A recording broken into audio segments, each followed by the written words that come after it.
അവരുടെ ജീവിതത്തിൽ, സ്വന്തം ജീവിതത്തിൽ, കുടുംബത്തിൽ എന്താ നടക്കുന്നത്, സ്വന്തം വീട്ടിൽ ഭാര്യ ആരോട് എന്താ ചെയ്യുന്നത്, അല്ലെങ്കിൽ അച്ഛനോ അമ്മയോ അവർ സുഖമായിട്ടിരിക്കുന്നോ, അവർ ആഹാരം കഴിച്ചോ ചോദിക്കുന്ന ആ സമയത്ത് വരുന്ന ഘോരം ബാക്കിയുള്ളവരെ തെറി വിളിച്ച് നടക്കുന്ന കുറേ ആൾക്കാർ കണ്ടിട്ട് സങ്കടം തോന്നും. ഒന്ന് ആലോചിച്ച് നോക്കൂ, ഒരു പ്ലഗ് ഉണ്ട്, ഒരു സോക്കറ്റ് ഉണ്ട്. ആ പ്ലഗ് ഇല്ലാതെ സോക്കറ്റിന് ഒരു ഗുണവുമില്ല. ഇലക്ട്രിസിറ്റി അവിടെ വന്ന് നിൽക്കും. ഈ പ്ലഗിന് ഈ സോഴ്സ് ഇല്ലാതില്ല. ഞങ്ങൾ രണ്ടുപേരും അങ്ങനെയാണ്. We compliment each other. ഞാൻ അന്നും പറഞ്ഞിട്ടുണ്ട്, അത് കഴിഞ്ഞിട്ടും പലപ്പോഴായിട്ട് ഞാൻ പറഞ്ഞിട്ടുണ്ട്, എന്നെ ഞാനായിട്ട് അക്സെപ്റ്റ് ചെയ്യുന്ന ഒരാൾ അത്രമാത്രം ഞാൻ ആഗ്രഹിച്ചു, വേറെ ഒന്നും ആഗ്രഹിച്ചിട്ടില്ല. അതിൽ പൈസയോ ഇതോ അല്ലെങ്കിൽ വലിയ ഏർണിങ്സോ അല്ലെങ്കിൽ മറ്റേ ഉർവശി അവാർഡ് വാങ്ങിക്കുക അതൊന്നും പറഞ്ഞിട്ടില്ല. അതേപോലെ എപ്പോഴോ ഞങ്ങളെ ചീത്ത വിളിക്കാൻ വേണ്ടി നോക്കിയതാണ് നിങ്ങൾ. അപ്പൊ പിന്നെയും വന്നിട്ട് പറയും, ഇവർക്ക് വേറെ പണിയില്ലേ, രാവിലെ എണീറ്റ വീഡിയോ എടുക്കുക. നിങ്ങൾ നോക്കിയത് കൊണ്ടാണ് ഞങ്ങളുടെ വീഡിയോ ഫീഡിൽ വന്നത്, അല്ലാതെ ഞങ്ങളൊന്നും ചെയ്തിട്ടില്ല. തിരക്കറിയാം പക്ഷെ എന്നാലും നമ്മള് പെണ്ണുങ്ങള് കുറച്ചും കൂടി അല്ലേ, അത് വേണം ഇങ്ങനെ ആ പെണ്ണുങ്ങളൊരു കുശുമ്പായിരിക്കും. ഫൺ ഫാക്ട് ഒന്നും വേണ്ട. ഇപ്പൊ ഇന്റർവ്യൂവിൽ പോലും എന്ത് കുറ്റം കണ്ടുപിടിക്കാന്ന് നോക്കുന്ന ആൾക്കാരാണ് ഇതാ ഇപ്പൊ കണ്ടുപിടിക്കുന്നത്. എന്നിട്ട് അതിനെ എങ്ങനെ കമന്റ് ചെയ്യാന്നാണ് അവരെ ഇപ്പൊ ആലോചിക്കുന്നത്. അവരിപ്പോ ഇങ്ങനെ ഞാൻ പറഞ്ഞുകൊണ്ടേ ഇരിക്കുമ്പോൾ ഇവന്റെ ഒരു പണി കൊടുക്കാം എന്ന് ചിന്തിച്ച് ഇപ്പൊ എഴുതി തുടങ്ങി കാണും.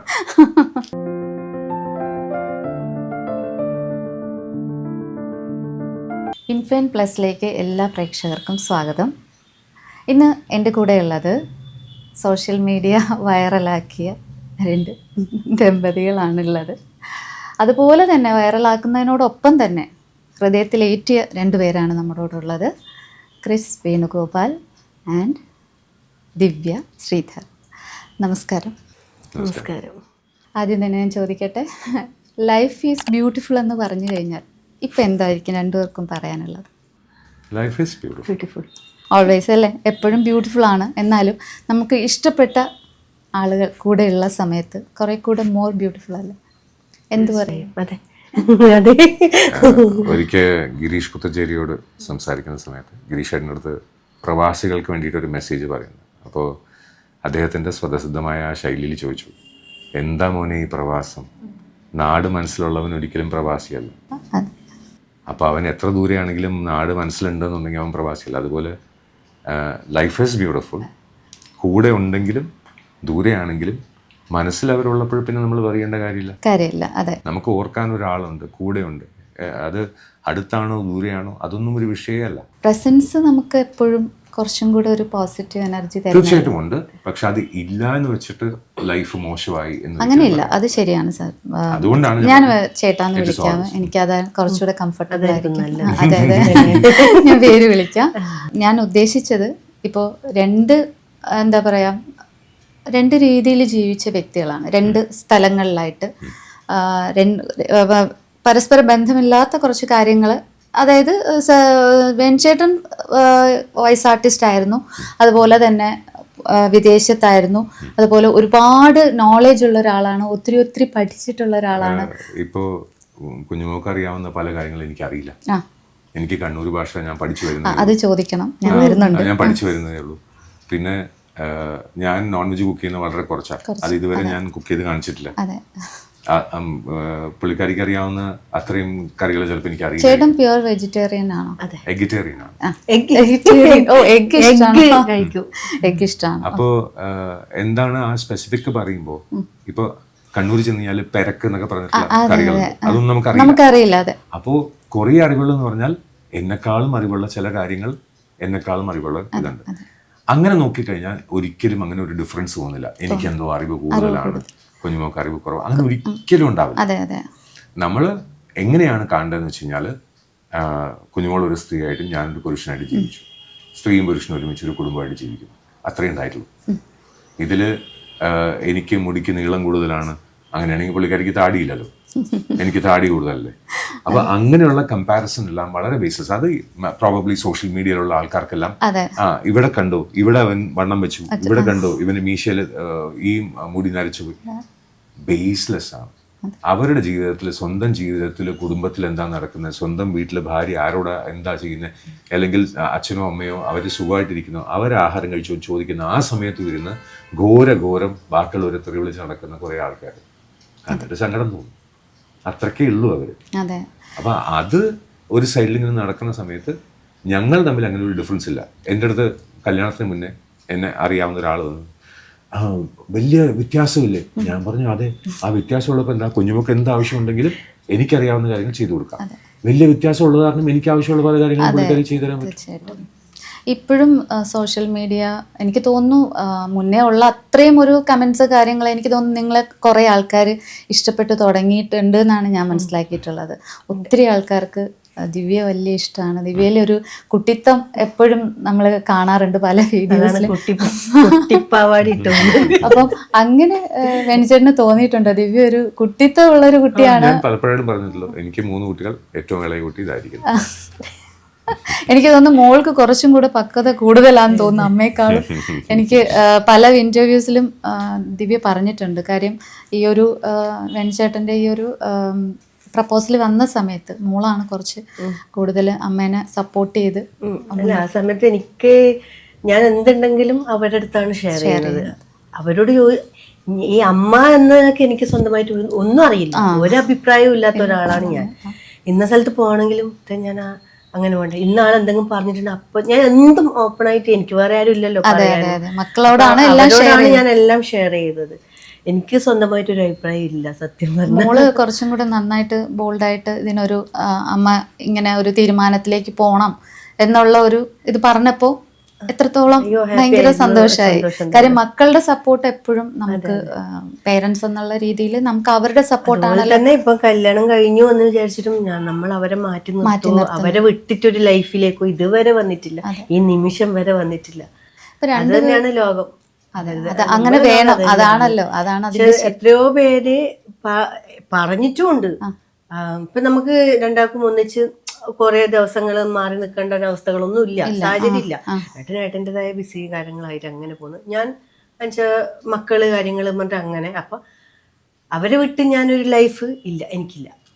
അവര് അല്ല ഇനി പറയും വലുതാവുമ്പോൾ മക്കൾ കൂടെ ഉണ്ടാവില്ല എന്നൊക്കെ പറയും, ശരി. പക്ഷെ എന്നാലും ഒരു അമ്മ എന്നുള്ള നിലയ്ക്ക് അവരെ വിട്ട് ഒരിക്കലും എനിക്ക് ഒരു ലൈഫ് എടുക്കാൻ പറ്റില്ല. അത് ഏതൊരു അമ്മയ്ക്കും അങ്ങനെ തന്നെയാണ്. സോറി, ഞാൻ വീണ്ടും സാറെന്ന് പറഞ്ഞു, ചേട്ടാന്ന് വിളിച്ചാല് കുറച്ചുകൂടെ കംഫർട്ടബിൾ ആയിരിക്കും തോന്നുന്നു. ദിവ്യ പറഞ്ഞ പോലെ ഇപ്പം മക്കളെ വിട്ട് മാറാൻ പറ്റില്ല എന്നുള്ള ഒരു ഇതാണല്ലോ. കാര്യം എല്ലാ പേരൻസിനും അങ്ങനെ തന്നെയാണ്. ഇപ്പം എല്ലാ പേരൻസൊന്നും ഞാൻ പറയില്ല. ഇല്ല, ഞാൻ ഒരു കാര്യം പറഞ്ഞോട്ടെ, ചേട്ടന്റെ അമ്മയ്ക്കും ഇപ്പോഴും ചേട്ടന് അത്രയും പ്രിയപ്പെട്ടതായിരിക്കും. അപ്പം ആ ഒരു ഇത് ഇപ്പം ദിവ്യ പറഞ്ഞു വരുന്നത് എനിക്ക് മനസ്സിലാവുന്നുണ്ട്. മക്കളെ കെയർ ചെയ്യാത്ത പേരൻസും ഉണ്ട്, അല്ലെങ്കിൽ അവരെ ഉപേക്ഷിച്ച പേരൻസ് എന്നുള്ളതിനേക്കാളും കൂടുതൽ ഒന്നില് അവര് കുട്ടികളുടെ മുന്നിൽ പ്രോബബ്ലി അവർക്ക് കൂടുതൽ ഫ്രീഡം കൊടുത്തുകൊണ്ട് അവരെന്തോ നല്ലത് ചെയ്യുന്നതായിട്ട് തെറ്റിദ്ധരിപ്പിക്കാം. അവിടെയാണ് പ്രശ്നം ഉണ്ടാവുന്നത്. ബിക്കോസ് ഇപ്പോൾ ഞാൻ SCRTന്റെ ട്രെയിനിങ്ങിന് ടീച്ചേഴ്സിനെ ട്രെയിൻ ചെയ്യാൻ പോയ സമയത്ത് ഞാൻ പറഞ്ഞതാണ്, അവയർനെസ് എന്നുള്ള ആ ലെവലിൽ കുട്ടികൾക്ക് കൊടുക്കാൻ അച്ഛനമ്മമാർക്കും ടീച്ചേഴ്സിനും മാത്രമേ പറ്റുള്ളൂ. ഡ്രഗ് അഡിക്ഷനോ അല്ലെങ്കിൽ ഇവിടെ ഇപ്പം നടക്കുന്ന സൈബർ ക്രൈംസോ അതല്ലാതെ ബോഡി ട്രാഫിക്കിംഗ്, അങ്ങനെ പല കാര്യങ്ങളും നടക്കുന്നുണ്ട്. ഇതിനെക്കുറിച്ച് അവെയറായിട്ട് റെസ്പോൺസിബിൾ ആയിട്ടിരിക്കുന്ന പാരൻറ്റിങ് തന്നെ.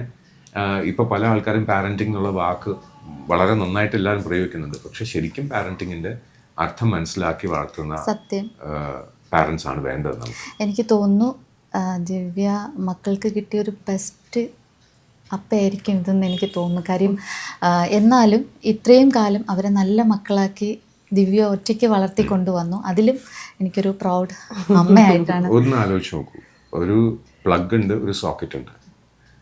ആ പ്ലഗ് ഇല്ലാതെ സോക്കറ്റിന് ഒരു ഗുണവുമില്ല. ഇലക്ട്രിസിറ്റി അവിടെ വന്ന് നിൽക്കും. ഈ പ്ലഗിന് ഈ സോഴ്സ് ഇല്ലാതില്ല. ഞങ്ങൾ രണ്ടുപേരും അങ്ങനെയാണ്. We compliment each other. എനിക്കിങ്ങനെ ഒരു കുടുംബം അല്ലാതെ വേറൊരു കുടുംബം എനിക്ക് കിട്ടത്തില്ല. അവർക്ക് എന്നെ പോലെ ഒരാൾ വേറെ കിട്ടത്തില്ല. അവരിപ്പോൾ ഭയങ്കര ഹാപ്പി ആയിരിക്കും അല്ലേ, ഇങ്ങനെ ഒരു അപ്പയെ കിട്ടി. അമ്മയും കൂടെ ഉണ്ട്. നല്ല എന്താ പറയുക, ചേട്ടനെ സംബന്ധിച്ച് ഇപ്പം ഈ പറഞ്ഞ പോലെ നല്ലൊരു പേരൻറ്റിങ് കുട്ടികൾക്ക് കൊടുക്കാൻ എന്തുകൊണ്ടും പറ്റുന്ന ഒരാളാണ്. പിന്നെ അതുപോലെ തന്നെ ഇപ്പം ഇപ്പോഴത്തെ ഒരു രീതി അനുസരിച്ച് ഈ പറഞ്ഞ പോലെ പേരൻറ്റിങ് എന്ന് പറയുന്നത് വളരെ ഇമ്പോർട്ടൻ്റ് ആയിട്ടുള്ള ഒരു കാര്യമാണല്ലോ. കാര്യം നമ്മളിപ്പോൾ കുട്ടികൾ എന്തെങ്കിലും ഒരു തെറ്റ് ചെയ്താൽ പോലും പല അമ്മമാരും അല്ലെങ്കിൽ അച്ഛന്മാരും കണ്ടില്ല കേട്ടില്ല എന്നടിച്ച് അവർ പല തിരക്കുകളിലേക്കാണ് പോകുന്നത്. അപ്പം ഈ ഒരു ചെറിയ പ്രായത്തിലുള്ള കുട്ടികളിൽ ഉള്ള അച്ഛനും അമ്മ എന്നുള്ള രീതിയിൽ കുറച്ചും കൂടെ അവരെ കെയർ ചെയ്ത് ശ്രദ്ധിച്ച് നല്ല മക്കളായിട്ട് വളർത്തിക്കൊണ്ട് വരണം എന്നുള്ളത് ഇല്ലേ ചേട്ടന്? അതിപ്പം 2 മക്കളെ കൈ കിട്ടിയപ്പോൾ അങ്ങനെ തോന്നി?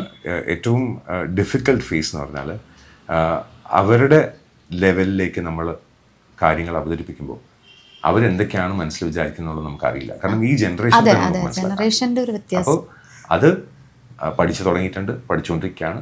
സ്ലോലി ആ ലെവലിലേക്ക് എത്താൻ പറ്റും എന്ന് വിശ്വസിക്കുന്നു. കൂടുതലും പാരൻറ്റിങ്ങിൻ്റെ ഒരു ഇഷ്യൂ ഉണ്ടാകുന്നത് ചെറുപ്പത്തിൽ നമ്മൾ വളം വെക്കാതെ നെല്ല് പതിരായിട്ട് മാറിക്കഴിഞ്ഞിട്ട് അതിൽ കൊണ്ട് വളം വെക്കുന്ന ആ ഒരു അവസ്ഥയിലേക്ക് നമ്മൾക്ക് പിന്നെ റിപ്പയർ ഇസ് നോട്ട് പോസിബിൾ. അപ്പോൾ ആദ്യം തന്നെ ഫൗണ്ടേഷൻ നമ്മൾ കറക്റ്റ് ആക്കി കഴിഞ്ഞാൽ കുഴപ്പമില്ല. അപ്പോൾ അത് അത്ര കെയർഫുൾ ആവേണ്ടി വരും. ചിലപ്പോൾ അത് പല കാര്യങ്ങളും നമ്മൾ ഫെയിൽ ചെയ്ത് പഠിക്കേണ്ടി വരും. അങ്ങനെയുള്ള ഒരു എഫേർട്ട് എടുക്കാൻ റെഡിയാണ്. ഞങ്ങൾ രണ്ടുപേരും അങ്ങനെ എടുക്കുന്നുണ്ട്. ഒരു ഹസ്ബൻഡ് എന്നുള്ള രീതിയിൽ ഇപ്പം എങ്ങനെയാണ് ഇദ്ദേഹത്തിന്റെ സൈഡിൽ നിന്നുള്ള സ്നേഹവും കരുതലും ഒക്കെ എങ്ങനെയാണ്? ഇപ്പൊ കുറച്ച് അല്ല, വലിയ ഗുണമില്ലെന്ന് പറയാൻ കാരണം വക്കീൽ പണി ചെയ്യുന്നുണ്ട്, കോടതി പോകണം, തിരക്കാണ്, ഷൂട്ട് ഉണ്ടാവും, ഡബിങ് ഉണ്ടാവും, എഴുത്തിന്റെ പണി ഉണ്ടാവും. ഇത്രയും തിരക്ക് താങ്കൾ പ്രതീക്ഷിച്ചു? നേരത്തെ ഉള്ളതിനെക്കാട്ടും കല്യാണം കഴിഞ്ഞപ്പോ കുറച്ചുകൂടെ കൂടി കാണാൻ കിട്ടാറില്ല. അപ്പൊ ഞാൻ ഇതിനിടെ പറഞ്ഞു, ഇന്റർവ്യൂ വിളിച്ചോ, ഇല്ലെങ്കിൽ എവിടെയെങ്കിലും ഇനോഗ്രേഷൻ വിളി, അപ്പൊ നമുക്ക് കാണാലോ. അങ്ങനെയെങ്കിലും ഒന്ന് കാണാം. എങ്ങനെ തന്നെ വന്നേ, അത് കുറച്ചും കൂടി മുറിപ്പിച്ച ഉള്ളിലെ സങ്കടമായിരിക്കൂലേ തീർച്ചയായിട്ട് പ്രകടിപ്പിക്കുന്നത്. അങ്ങനെയല്ലേ? തീർച്ചയായിട്ടും അത് മനസ്സിലാക്കാൻ ഹസ്ബൻഡിന് കഴിയണം. അതൊരു പോയിന്റ് ആണ്. ആണ്. എന്നാലും പക്ഷെ നമ്മളെ തിരക്കെല്ലാം കഴിയുമ്പം നമുക്ക് ജീവിതം ബാക്കി ഉണ്ടാവും ആരറിഞ്ഞു. അതുകൊണ്ട് കുറച്ച് സമയം അവിടത്തേക്കും കൂടെ കൊടുക്കണം. പിന്നെ അതുപോലെ തന്നെ എല്ലാ പ്രേക്ഷകരുടെയും ഒരു സംശയമായിരുന്നു, നിങ്ങൾ ഭയങ്കര കുറേ നാള് നിങ്ങൾ പ്രേമിച്ച് നടന്ന് കല്യാണം കഴിച്ചതാണെന്നുള്ളൊരു ഡൗട്ട്സ് എല്ലാ പ്രേക്ഷകർക്കും ഉണ്ടായിരുന്നു. പിന്നെ പല ഇന്റർവ്യൂസിലായിട്ടൊക്കെ പറഞ്ഞല്ലോ. ഒരു ക്ലാരിഫിക്കേഷൻ കൂടെ പറയാം. ചില ആൾക്കാർ നമ്മൾ കണ്ടു, സംസാരിച്ചു, പിന്നെ ലൈഫ് ലോങ് ഒരുമിച്ചിരുന്നു, അത്രേ. ചില ആൾക്കാർ ഞങ്ങൾ 12 വർഷം പ്രേമിച്ചതാണ്, പക്ഷെ ഒരു ഐസ്ക്രീമിന്റെ പേരിൽ അടിയുണ്ടായി പിരിഞ്ഞു പോയി. അത് എന്ത് ന്യായമാണെന്ന് എനിക്കറിയില്ല. അതുകൊണ്ട് വർഷങ്ങളോളം പ്രണയിച്ചാൽ മാത്രമേ ഇങ്ങനെ ചേർന്ന് നടക്കാൻ പറ്റുള്ളൂ എന്നില്ല. അങ്ങനെ നടന്നുണ്ടെങ്കിൽ ചിലപ്പം തെറ്റിപ്പിരിഞ്ഞു പോകുന്ന ആൾക്കാരെ നമ്മൾ കാണാറുണ്ടല്ലോ. അപ്പൊ അതിലൊരു അർത്ഥമില്ല. അതായത് ഞങ്ങൾ കുറേ കാലം പ്രേമിച്ച് ഞങ്ങൾ പറയാത്തതാണ്, ഞങ്ങൾ പിന്നെ ഇല്ല. വളരെ ക്ലിയർ ആയിട്ട് അറേഞ്ച് മാരേജ് ആണ്. എനിക്ക് തോന്നുന്നു 3 ദിവസം എന്താണ് നമ്മളെ പ്രശ്നങ്ങളും ഉണ്ട്. നമ്മൾ പ്രശ്നങ്ങൾ ഇപ്പൊ കണ്ടില്ലേ, നമ്മൾ പ്രശ്നമില്ലായിട്ടൊന്നുമില്ല. ഞാൻ പറഞ്ഞിട്ടുള്ള കാര്യം തന്നെയാ, കുറച്ച് തിരക്കധികമാകുമ്പോ ഞാൻ പറയും ഇങ്ങനെ ജീവിതം ഒരാളുണ്ട് ഇവിടെ പറഞ്ഞിട്ടുള്ള കാര്യം. നമ്മള് പ്രശ്നങ്ങളുണ്ട്, എല്ലാവരുടെ ലൈഫിലും ഉണ്ടാവുന്ന പോലെ നമ്മളെ ലൈഫിലും പ്രശ്നങ്ങളുണ്ട്. മിണ്ടാതിരിക്കും, രക്ഷപ്പെടും, അടിക്കോ ചീത്ത വിളിക്കൊന്നുമില്ല, അടിക്കോ ദേഹത്ത് കൈവെക്കുന്ന പരിപാടിയൊന്നുമില്ല. പിന്നെ അതുപോലെ തന്നെ ഞാൻ ചോദിക്കട്ടെ, ഈ ഒരു 3 ദിവസം എന്ന് പറഞ്ഞല്ലോ, എന്നാലും ഉള്ളിന്റെ ഉള്ളിൽ അങ്ങോട്ടും ഇങ്ങോട്ടും ഒരു ഇഷ്ടമെങ്കിലും ഉള്ളിൽ തോന്നിയിട്ടില്ലേ രണ്ടുപേരും? അല്ല, ഞാൻ മനസ്സിൽ മീൻസ് ഞാൻ പറഞ്ഞല്ലോ, ഈ പ്രായമുള്ളവരെ അങ്ങനെയല്ല. ഞാൻ ഒരു കാര്യം തുറന്നു ചോദിക്കട്ടെ. ഫസ്റ്റ് ആളെ കാണുമ്പോ എന്തായിരുന്നു? ഫസ്റ്റ് കാണുമ്പോ കുറച്ച് ബഹുമാനം അങ്ങനെയല്ല, അങ്ങനെയൊന്നുമില്ല. ഞാൻ പുതിയ സെറ്റിൽ പോയി ഇന്നാളെ കാണും, പക്ഷെ ഞാൻ ഇതിന് മുന്നേ ആ പത്തരമാറ്റി സീരിയൽ കണ്ടിട്ടുണ്ടായിരുന്നില്ല. ഈ വ്യക്തി ആരാണെന്ന് അറിഞ്ഞിട്ടുണ്ടായില്ല. ആദ്യം എല്ലാവർക്കും സംഭവിക്കുന്ന പോലെ മിണ്ടാനൊക്കെ കുറച്ച് പ്രയാസം ഉണ്ടായിരുന്നു. ഞാൻ ആദ്യം മിണ്ടിയൊന്നുമില്ല. രണ്ടാമത്തെ സ്ഥാനം തോന്നില്ല, കറക്റ്റ് മിണ്ടി. എന്താണ് കൂടുതലായിട്ട് ഒരു പുള്ളിയോട് അടുത്തപ്പോ കുറച്ച് ഇതിലേറ്റവും നല്ലത്? എനിക്ക് ഇപ്പൊ അതൊക്കെ മാറിയെന്ന്, അതൊന്നും ഇല്ല ഇപ്പം. അന്നൊരു അപ്പൊ ഞാൻ ആദ്യമായിട്ട് ഞാൻ ഏട്ടാ എന്ന് വിളിച്ചു. അപ്പൊ തിരിഞ്ഞു നോക്കിയിട്ട് എന്തമ്മാന്നൊരു ഇന്നൊരു 15 മിനിറ്റ് മുന്നേ വിളിച്ച കോളും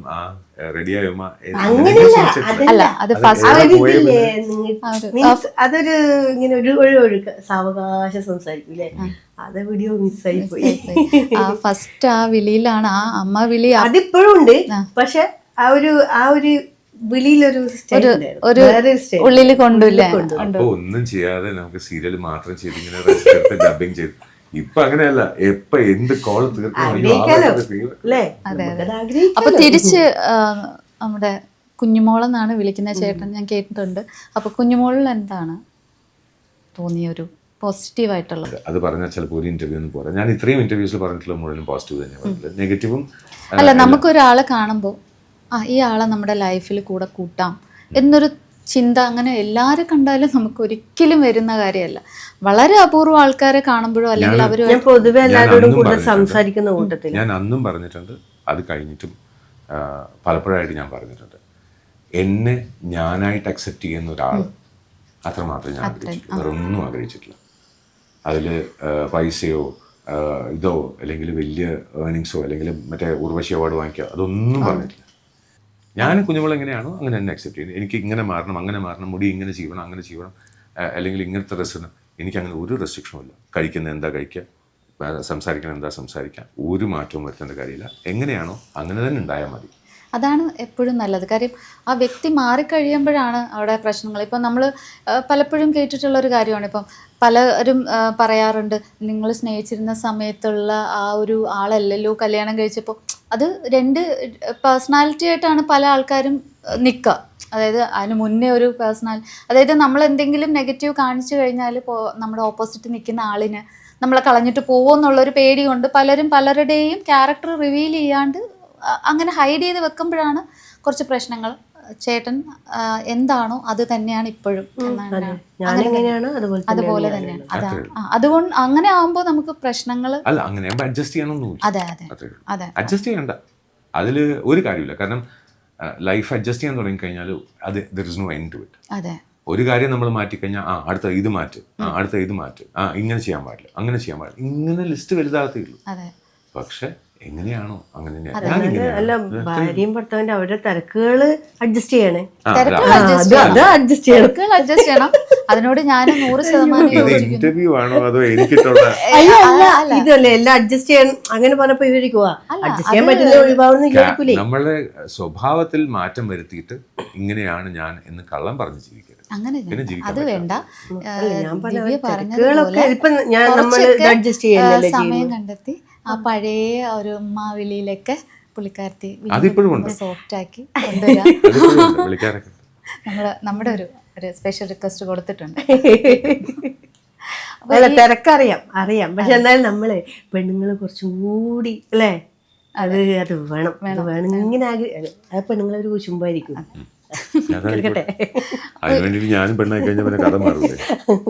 അപ്പൊ ഞാൻ വേറൊരു എനിക്ക് പേഴ്സണലായിട്ട് തോന്നിയൊരു ചോദ്യം, ഈ താടിയില്ലേ,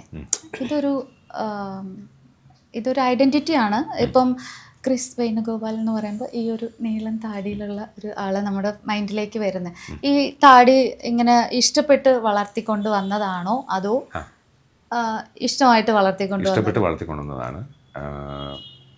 ഒരു ആദ്യം ലെങ്ത് ഒന്നും ഇത്രയും അല്ല. ഞാൻ വേറൊരു ഇത് പറയല്ല, താടിയൊക്കെ വളർത്തി തുടങ്ങുമ്പോൾ വല്ല നിരാശ ഉണ്ടോ, ആ നിരാശയുടെ ഭാഗമായിട്ടാണോ താടി വളർത്തുന്നതൊക്കെ, ഒരു ലോൺലെസ് അല്ലെങ്കിൽ നമുക്കൊരു സ്ട്രെസ്, ഡിപ്രഷൻ, ഇങ്ങനെയൊക്കെ കുറെ അത് ലൈഫ് വേണ്ടെന്നുള്ള ഒരു അർത്ഥം ഉണ്ടായിരുന്നു. ആ ഒരു സമയത്ത് വളർത്തിയതാണോ? അപ്പൊ അതിലൊരു ഭംഗി തോന്നി, അങ്ങനെ ഇത് കൊള്ളാം എന്നൊരു തോന്നല് വന്നു. കഴിഞ്ഞ ദിവസം സ്കൂളിൽ ഞാൻ പറഞ്ഞു, the old looking young man, അതാണ് ഞാൻ. ഓൾഡ് ലുക്കിംഗ് യങ് മാൻ, വയസ്സാനായി തോന്നുന്ന ചെറുപ്പക്കാരൻ. കാരണം ഇപ്പോ പല പാർട്ടിയിലും യുവജന വിഭാഗം എന്ന് പറഞ്ഞാൽ 51 വയസ്സായി, എനിക്ക് അത്ര ആയിട്ടില്ല. അപ്പൊ യുവജന വിഭാഗത്തിൽ ഇപ്പോഴും നിൽക്കാൻ പറ്റുന്ന ഒരു യുവാവാണ്. അതെ, പാർട്ടിക്കാരോട് പറയണതൊക്കെ നമ്മൾ ഒരിക്കലും ഈ പറഞ്ഞ പോലെ ഇപ്പം എന്താ പറയാ, ചെറിയ കുട്ടികൾ വരെ നരയ്ക്കാൻ തുടങ്ങിയിട്ടുണ്ട്. അപ്പോൾ ഈ ഒരു നരച്ച മുടിയോ അല്ലെങ്കിൽ നരച്ച താടിയോ വെച്ചിട്ട് ഒരാളെ വിലയിരുത്തുന്ന, ഇപ്പൊ നമ്മള് സോഷ്യൽ മീഡിയയിൽ ആ ഒരു സമയത്ത് എന്തോരം കമന്റ്സുകളായിരുന്നു. അവരെന്ത് പറഞ്ഞാലും അതെന്നെ എഫക്ട് ചെയ്യാൻ പോകുന്നില്ല.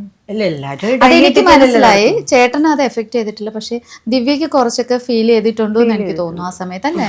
ഇതെന്താ സംഭവിക്കണമെന്ന് പറഞ്ഞാൽ, നമ്മളിപ്പോ കോൺസ്റ്റന്റ് ആയിട്ട് നമ്മളിപ്പോ ഒരു സോഷ്യൽ മീഡിയ ഫോളോ ചെയ്യും. അത് ഫേസ്ബുക്ക് ആവട്ടെ, ഇൻസ്റ്റാഗ്രാം ആവട്ടെ, എക്സ് ആവട്ടെ, ട്വിറ്ററോ എന്തോ ആവട്ടെ, നമ്മൾ അതിൽ കാണുന്ന അതിന്റെ ആൽഗോരിതം എങ്ങനെയാന്ന് പറഞ്ഞാൽ, നമ്മൾ ഒരിക്കൽ ഒരു സാധനം കണ്ടു കഴിഞ്ഞാൽ അതുപോലുള്ള സാധനങ്ങൾ റിപ്പീറ്റ് ചെയ്ത് വരും. അതെ അതെ. അപ്പൊ ഇപ്പോ നമ്മൾ വിഷമിച്ചിട്ട് നമ്മളൊരു പോസ്റ്റ് കണ്ടു, പിന്നെ മുഴുവനും വിഷമിക്കുന്ന കണ്ണീരും, വിഷമം, പോസ്റ്റുകളായിരിക്കും. വിഷമം. അപ്പൊ ഇതെന്താന്ന് പറഞ്ഞാൽ it drives into your head that you are depressed, right? അപ്പൊ അങ്ങനെ നമുക്ക് അതൊരു രോഗമായി മാറുന്നത് വരെ സോഷ്യൽ മീഡിയ ഉണ്ടാവും. അതെ അതെ അതെ, പിന്നെ സോഷ്യൽ മീഡിയ നമ്മൾ വിഴുങ്ങിയിട്ടുണ്ടാവും, പിന്നെ നമുക്കൊന്നും ചെയ്യാൻ പറ്റില്ല. ചെയ്യാൻ പറ്റില്ല. അപ്പൊ അതുകൊണ്ട് the choice I have to make, ഇതിലെല്ലാം ഞാൻ അഫക്റ്റഡ് ആവുന്നുണ്ടോ ഇല്ല എന്നുള്ളതാണ്. കാരണം ഇപ്പൊ കോൺസ്റ്റന്റ് ആയിട്ട് ഇപ്പൊ ഞാൻ എന്തെങ്കിലും ഒരു കാര്യത്തിൽ ഒരു പെർട്ടിക്കുലർ പോസ്റ്റ് കണ്ടു, അതായത് പൂച്ചകളെ കുറിച്ചൊരു പോസ്റ്റ്, പിന്നെ ഫുൾ പൂച്ച പൂച്ച പൂച്ച അത് മാത്രമേ വരത്തുള്ളൂ. പിന്നെ എനിക്ക് ആ പൂച്ചയെ വാങ്ങിച്ചില്ലെങ്കിൽ പ്രശ്നം, പൂച്ചയെ കണ്ടു കഴിഞ്ഞാൽ എനിക്ക് ഇമോഷൻസ് ഉണ്ടാവും. ഇത് തന്നെയാവും, ഇതൊരു രോഗമാണ്. റെഫ്രിജറേറ്റർ സിൻഡ്രോം എന്ന് പറഞ്ഞിട്ടൊരു നമ്മുടെ മൈൻഡ് വെച്ചിട്ടാണ് എനിക്ക് അവർ തോന്നുന്നു കളിക്കുന്നത്. അത് എന്നാലേ ഈ ആഡ്സ് നമ്മൾ കാണുള്ളൂ. അതെ അതെ, കാരണം ഈ റൺ ചെയ്യുന്ന ആഡ്സ് ആണ് അവരുടെ റവന്യൂ, നമ്മുടെ നിന്നും പൈസ വാങ്ങിക്കുന്നില്ല. അതെ. ഈ റെഫ്രിജറേറ്റർ സിൻഡ്രോം എന്ന് പറയുന്നത് നമുക്ക് ഫ്രിഡ്ജിനകത്ത് എന്തൊക്കെയാ ഉള്ളത് നന്നായിട്ട് അറിയാം, വെച്ചത് നമ്മളാണ്, എന്നാലും പോയി തുറന്നു നോക്കും എന്തെങ്കിലും ഉണ്ടോ. അതെ, ഇതാണ് സോഷ്യൽ മീഡിയയുടെ. ഇത് റെഫ്രിജറേറ്റർ സിൻഡ്രോം എന്ന് പറഞ്ഞൊരു രോഗമാണ്. അപ്പൊ അങ്ങനെ നോക്കുമ്പോൾ ആ നേരത്തെ ഇരുന്ന അതേ നാരങ്ങ, ആ ചീഞ്ഞ് അഴുകിയ അതേ നാരങ്ങ പിന്നെ തുറന്നു ചീഞ്ഞ ഈ 10 പ്രാവശ്യം ആയി കഴിഞ്ഞാൽ നമ്മുടെ മനസ്സിനകത്ത് അത് അങ്ങനെ ആയി. പിന്നെ എന്ത് കണ്ടാലും ഇത് ചീഞ്ഞ് കഴിഞ്ഞാൽ ആ ഒരു നാരങ്ങ. So this is a problem which everyone will face. നമ്മൾ സോഷ്യൽ മീഡിയ ട്രസ്റ്റ് ചെയ്ത് തുടങ്ങി കഴിഞ്ഞാൽ ഒരു ദിവസം 10 ലൈക്ക് കിട്ടി, അടുത്ത ദിവസം 5 ലൈക്ക് ആയി കഴിഞ്ഞാൽ പിന്നെ നമുക്ക് മനസ്സിന് എന്തോ ഒരു പ്രശ്നം. അപ്പൊ അതുകൊണ്ടാണ് ഞങ്ങൾ രണ്ടുപേരും ഞങ്ങളുടെ സ്വന്തം വീഡിയോസോ ബ്ലോഗ്സോ ഒന്നും എവിടെയും ഇടാറില്ല. കുഞ്ഞുമോള് ഇൻസ്റ്റ ഇടുന്നത് പണ്ട് വിടുമായിരുന്നു, ഇന്നും ഇടുന്നുണ്ട്, അത് ഇട്ടോട്ടെ, ഒരു പ്രശ്നവുമില്ല. അങ്ങനെ ഞങ്ങളായിട്ടൊരു ഫീഡ് ഉണ്ടാക്കി അതിന് ലൈക്ക് ഉണ്ടോ ലൈക്ക് ഇല്ലേ എന്ന് നോക്കി പോകാനുള്ളൊരു ഇതില്ല. സമയവും ലൈക്ക് ഇടാനും സമയമില്ല, കമന്റ് ഇടാനും സമയമില്ല. പലപ്പോഴും യൂട്യൂബേഴ്സ് എല്ലാം ഈ ഫംഗ്ഷൻ വരുന്ന യൂട്യൂബേഴ്സ് ഒക്കെ എൻ്റെ അടുത്ത് ചോദിക്കും, സാറേ എന്തെങ്കിലും ഇവന്റ് ഉണ്ടെങ്കിൽ പറയാം. ഓ ശരി. അപ്പോൾ അറിയിക്കുമ്പോൾ കഴിഞ്ഞ ഒരു ഇവന്റ് ഞങ്ങൾ രണ്ടുപേരും ഒരു സ്കൂളിൻ്റെ ഇതിൽ പോയി വന്നു, എല്ലാവരും ഫുൾ അവിടെ വന്നു കവർ ചെയ്തു. ഓക്കെ. അടുത്ത ഇവന്റിൽ ഞാൻ മാത്രമേ ഉണ്ടായിരുന്നുള്ളൂ, അറിയിച്ചു, ആരും വന്നില്ല. അടുത്ത ഇവന്റ് ഞാനും കുഞ്ഞുങ്ങളുണ്ട്, കറക്റ്റായിട്ട് എല്ലാവരും വരും. അപ്പൊ അവർക്ക് നന്നായിട്ട് അറിയാം what is A selling commodity. ഇവിടെ എന്നെ ഈ താടി വെച്ചുകൊണ്ട് കാണിച്ചിട്ട് എനിക്ക് ഒരു ഗുണവും കിട്ടാൻ പോകും. അത് ഞാൻ പറഞ്ഞു നേരം, ആണുങ്ങളെ പൊതുവെ വീഡിയോ എടുത്തിട്ട് ഇട്ടാൽ അവർക്ക് ലൈക്ക് ഒന്നും കിട്ടൂല. പക്ഷെ പെണ്ണിന് അവർക്ക് ചെയ്യാൻ പറ്റും. അത് 3x-ലും അതിലേക്ക് ഇട്ടിട്ട് അവരെ കുറച്ചൊന്ന് ഇതാക്കി എടുത്താൽ ആൾക്കാർക്ക് കാണും. ഈ സോഷ്യൽ മീഡിയ എന്താണ് ഡിമാൻഡ് ചെയ്യുന്നത്? അവർക്ക് നോളജോ അറിവോ അല്ലെങ്കിൽ ഫൺ ഫാക്ടോ ഒന്നും വേണ്ട. ഇപ്പൊ ഇന്റർവ്യൂവിൽ പോലും എന്ത് കുറ്റം കണ്ടുപിടിക്കാമെന്ന് നോക്കുന്ന ആൾക്കാരാണ് ഇതാ ഇപ്പൊ കണ്ടുപിടിക്കുന്നത്. എന്നിട്ട് അതിനെ എങ്ങനെ കമന്റ് ചെയ്യാന്നാണ് അവരെ ഇപ്പൊ ആലോചിക്കുന്നത്. അവരിപ്പോ ഇങ്ങനെ ഞാൻ പറഞ്ഞുകൊണ്ടേ ഇരിക്കുമ്പോൾ ഇവന്റെ ഒരു പണി കൊടുക്കാം എന്ന് ചിന്തിച്ച് ഇപ്പൊ എഴുതി തുടങ്ങി കാണും. So this is what happens. ഇത് സോഷ്യൽ മീഡിയ തുടങ്ങിയ ആ കാലം തൊട്ട് മാർക്ക് സക്കർബർഗ് ഇന്ന് ഒരു കോടീശ്വരനാണെന്നുണ്ടെങ്കിൽ, അല്ലെങ്കിൽ ഈ ജെറിയാങ്ങും യാഹു തുടങ്ങിയ ആ സമയം തൊട്ട്, അല്ലെങ്കിൽ എക്സൈറ്റോ ഏതാണെങ്കിലും, ഇതെല്ലാം തുടങ്ങുമ്പോൾ മനുഷ്യന്റെ ഇമോഷൻസ് ആണ് ഇവർ വിൽക്കുന്നത്. ഇന്ന് ആഡ്സിന്റെ ലോകത്ത് ഞാൻ സൈക്കോളജി പഠിപ്പിക്കുമ്പോഴും ഞാൻ പറയും, ആഡ്സിനെ ഡ്രൈവ് ചെയ്ത് തലയ്ക്കകത്ത് കയറ്റി കഴിഞ്ഞാൽ നമ്മൾ ഇന്ന് പറയുന്നത് സംസാരിക്കുന്ന പലതും ജെറോക്സ് എടുക്കാൻ പോകാന്ന് പറയും. ജെറോക്സ് ഒരു കമ്പനിയാണ്, ഫോട്ടോസ്റ്റാറ്റാണ്. ജീപ്പ് ഓടിച്ചു വന്നു പറയും, ജീപ്പ് ഒരു കമ്പനിയാണ്, LCV എന്നാണ് ആ വണ്ടിയുടെ പേര്. മറ്റേ JCB വിളിച്ചു എന്ന് പറയും, JCB അല്ല, JCB ഒരു കമ്പനിയാണ്, എർത്ത് മൂവർ എന്നാണ് അതിന്റെ പേര്.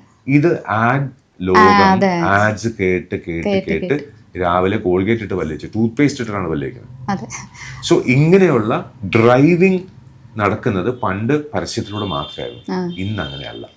ഇന്ന് social media they create A craving. രാവിലെ എണീറ്റ് എനിക്ക് 10 ലൈക്ക് കിട്ടിയില്ല എന്നുണ്ടെങ്കിൽ രാവിലെ ബ്രേക്ക്ഫാസ്റ്റ് കഴിക്കാത്ത വയറ്റിനകത്തൊരു പരവേശവും എന്തെല്ലാം പ്രശ്നവും ഹാർട്ട് അറ്റാക്കും എല്ലാം വരും. അപ്പൊ അതുകൊണ്ടാണ് ഞാൻ നോക്കാത്തത്. ആ നോക്കുന്ന ആൾക്കാരെ ഞാൻ തെറ്റും പറയില്ല, ഒരു പ്രശ്നമില്ല. കുഞ്ഞുമോക്ക് ഇഷ്ടമാണ് ലൈക്ക് മറ്റേ വീഡിയോ ഇടണം, ഇട്ടോ, നോ പ്രോബ്ലം.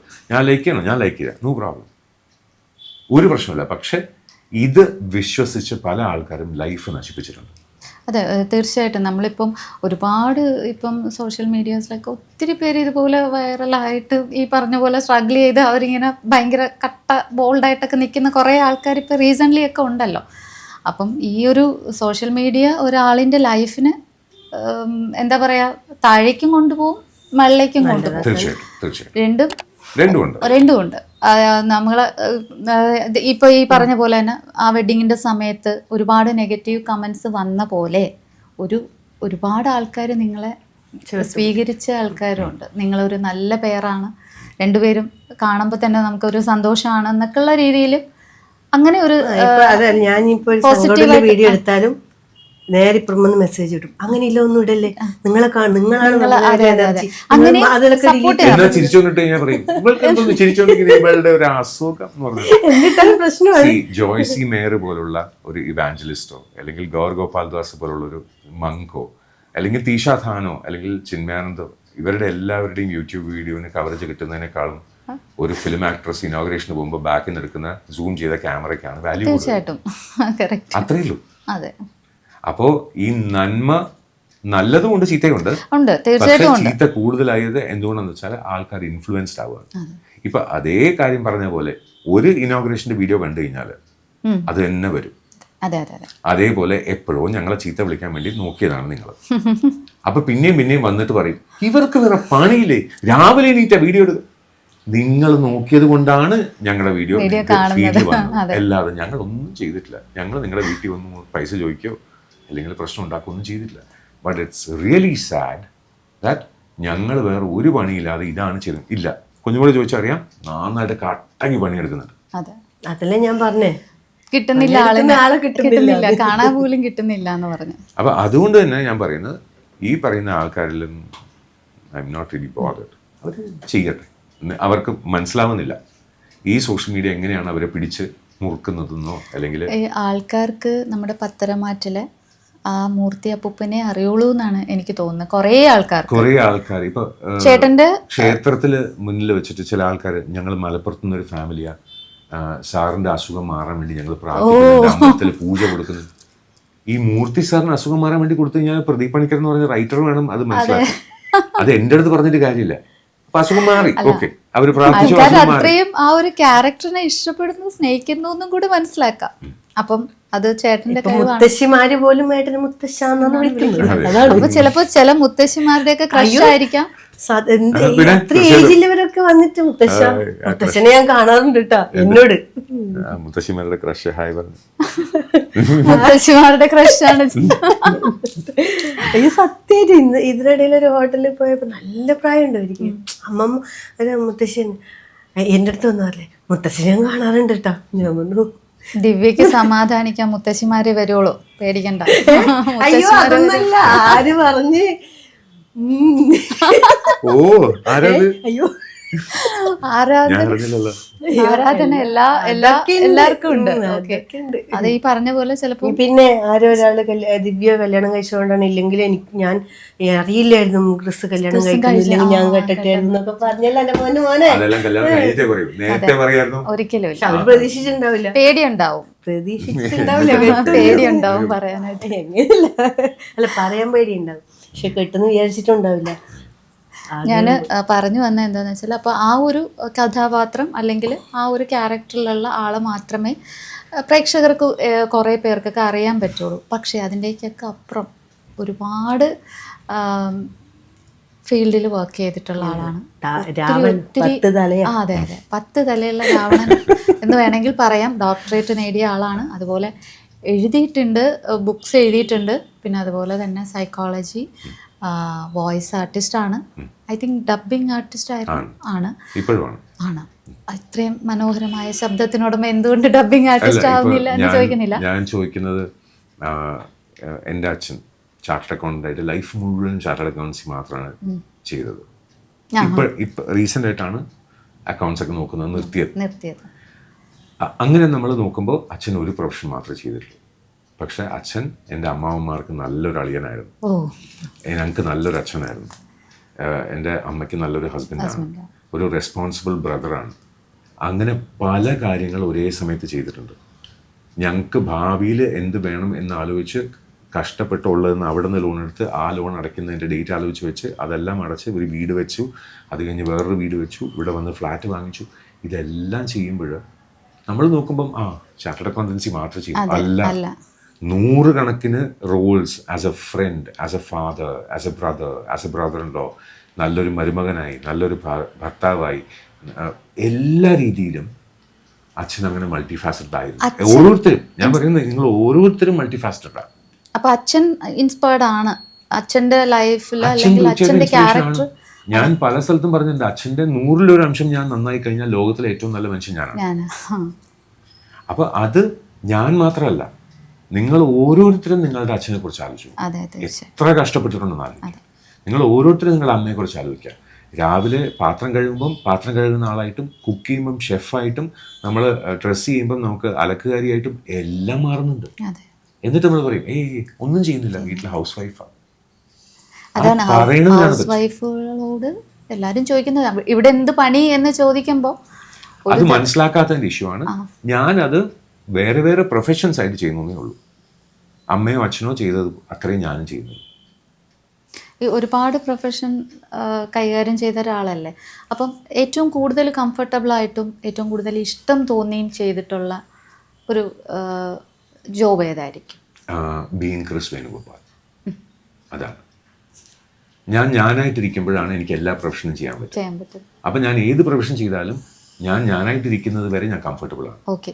എവിടെയാണോ ഞാൻ അല്ലാണ്ടാവുന്നത്, ഞാൻ പിന്നെ കംഫർട്ടബിൾ ആയിട്ട് ഞാൻ ചെയ്യില്ല. അത് ഞാൻ അങ്ങനെ കുറെ വേണ്ടാന്ന് വെച്ച പല കാര്യങ്ങളും ഉണ്ട്. അത് ഞാൻ അല്ലാണ്ടാവുന്നു എന്ന് മനസ്സിലായി കഴിഞ്ഞാൽ പിന്നെ എനിക്കുള്ള ഫീൽഡ് അല്ലാതെ പിന്നെ ഞാനത് ചെയ്യില്ല. അത് ചില ആൾക്കാരെ വേണ്ടാന്ന് വെക്കുന്നതും അല്ലെങ്കിൽ അവരിൽ നിന്നും മാറിപ്പോയതും എല്ലാം ചില ഫ്രണ്ട്സ് എന്നൊക്കെ പറയുമ്പോൾ അവരത്ര ക്ലോസ് ആയിട്ട് നിന്നിട്ട് ബാക്കിൽ നിന്ന് കുത്തിയവരുണ്ട്. തീർച്ചയായിട്ടും. അത് നമുക്ക് അപ്പൊ അവിടെ ഞാനാവില്ല, കുത്തുകൊണ്ട് ഞാൻ അവിടെ മരിച്ചു, പിന്നെ ഞാൻ അവിടെ നിൽക്കില്ല. ഏതൊരാണിനും ഐ എം സെയിങ്, ഇപ്പൊ ആണ് പെണ്ണെന്നുള്ള ആ ഒരു ഡിഫറൻസ് മാത്രമേ. ഇപ്പൊ അങ്ങനെയല്ല, ഇപ്പൊ ട്രാൻസ്ജെൻഡർ, സിസ്ജെൻഡർ, ഏജെൻഡർ അങ്ങനെ കുറെ ഉണ്ട്. അപ്പൊ അതല്ല ഞാൻ പറയുന്നത്, പണ്ടത്തെ ഒരാണ് പെണ്ണെന്നുള്ള ആ ഒരു ഇതെടുക്കുകയാണെന്നുണ്ടെങ്കിൽ അതില് പെണ്ണിന് എത്രത്തോളം സ്നേഹം വേണം അത്രത്തോളം ആണിന് റെസ്പെക്റ്റ് വേണം. ഇത് അങ്ങോട്ടും ഇങ്ങോട്ടും ഈ സ്നേഹം റെസ്പെക്റ്റ് തന്നെയാണ്, ഈ റെസ്പെക്റ്റ് സ്നേഹം തന്നെയാണ്. പക്ഷെ അതിന് വേറെ വേറെ പേര് കൊടുക്കുന്നു. രണ്ട് വിളമ്പുന്ന രീതി വേറെയാണ്. അരിപ്പൊടി ഇട്ട് നമുക്ക് ഇഡ്ഡലി ഉണ്ടാക്കാം, അതിന് വേണമെങ്കിൽ നമുക്ക് അവലോസ് പൊടിയും ആക്കാം. രണ്ടും ഒരേ സാധനമാണ്, പക്ഷെ ടേസ്റ്റ് ഡിഫറെൻ്റാണ്, അതിൻ്റെ രീതി വേറെയാണ്. അത്ര മാത്രമേ ഉള്ളൂ. ഇത്രയും മനസ്സിലാക്കി കഴിഞ്ഞാൽ ലൈഫ് വളരെ സിമ്പിളാണ്. ഈ മൾട്ടി ഫാസറ്റഡ് പേഴ്സണാലിറ്റി ഇല്ല, ഡിഫറെൻറ്റ് പ്രൊഫഷൻസ് ഇല്ല. ഞാനായിട്ടിരുന്നാൽ മതി. ഞാനായിട്ട് ഇരുന്നിട്ട് അങ്ങോട്ടും ഇങ്ങോട്ടും റെസ്പെക്റ്റ് കൊടുത്ത് സ്നേഹം കൊടുത്ത് മുന്നോട്ട് പോയാൽ വളരെ മനോഹരമായിരിക്കും. അതെ ലൈഫ് ഈസ് ബ്യൂട്ടിഫുൾ.